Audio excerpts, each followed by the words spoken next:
Salam Patriot di Suara Patriot bersama Chandra Tua.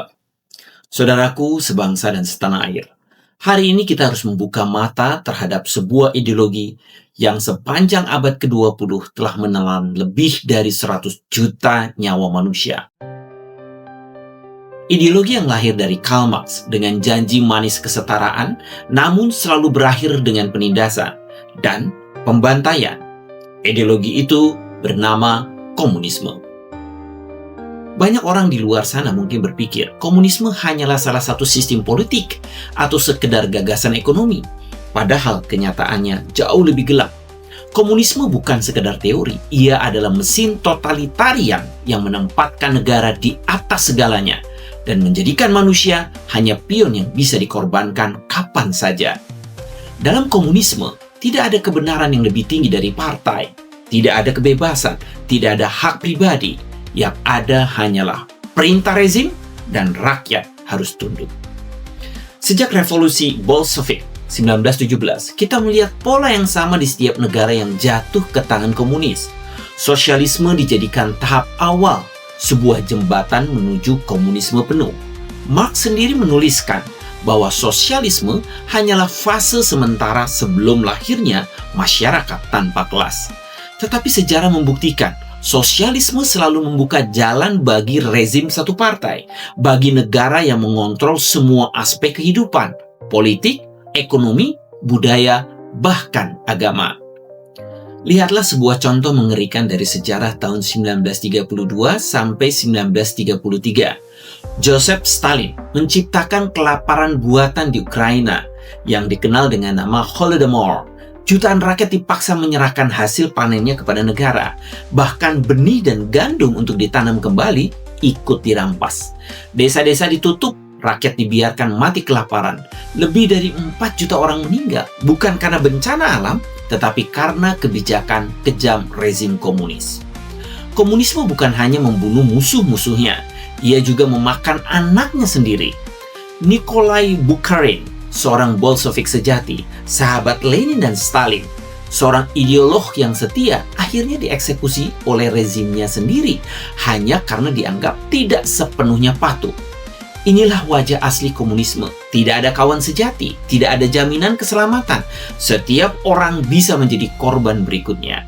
Saudara-saudaraku, mengapa nyawa begitu murah di bawah komunisme? Karena komunisme menolak Tuhan. Ia lahir dari ateisme, menjadikan negara sebagai ilahi pengganti. Maka semua hal, agama, budaya, keluarga, bahkan hidup manusia hanya dianggap alat untuk melayani negara.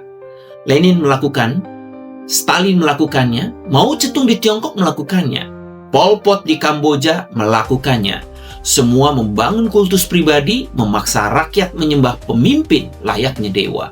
Namun, meskipun begitu banyak bukti, masih ada orang-orang di barat yang membela komunisme. Mengapa?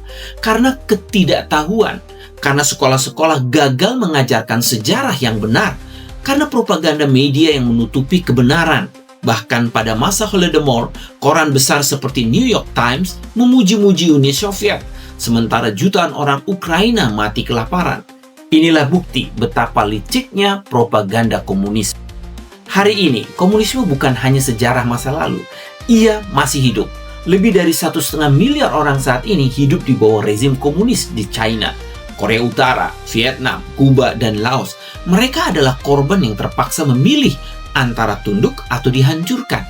Mereka tidak bisa berbicara bebas, tidak bisa beribadah dengan leluasa, bahkan pekerjaan dan pendidikan pun dikendalikan oleh partai.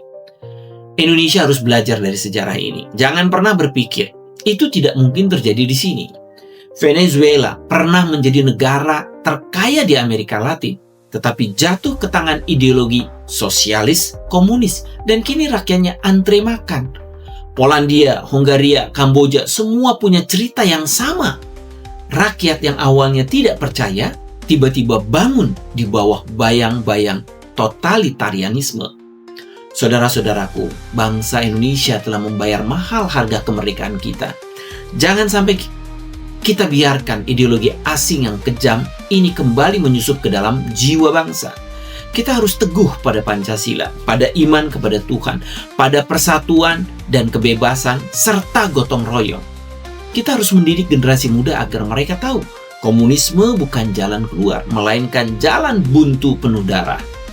Komunisme selalu menjanjikan surga, tetapi yang diberikannya hanyalah neraka di bumi. Karena itu mari kita katakan dengan lantang, tidak untuk komunisme, tidak untuk sosialisme yang menjerumuskan, dan ya, untuk kebebasan, kebenaran, serta keadilan sejati.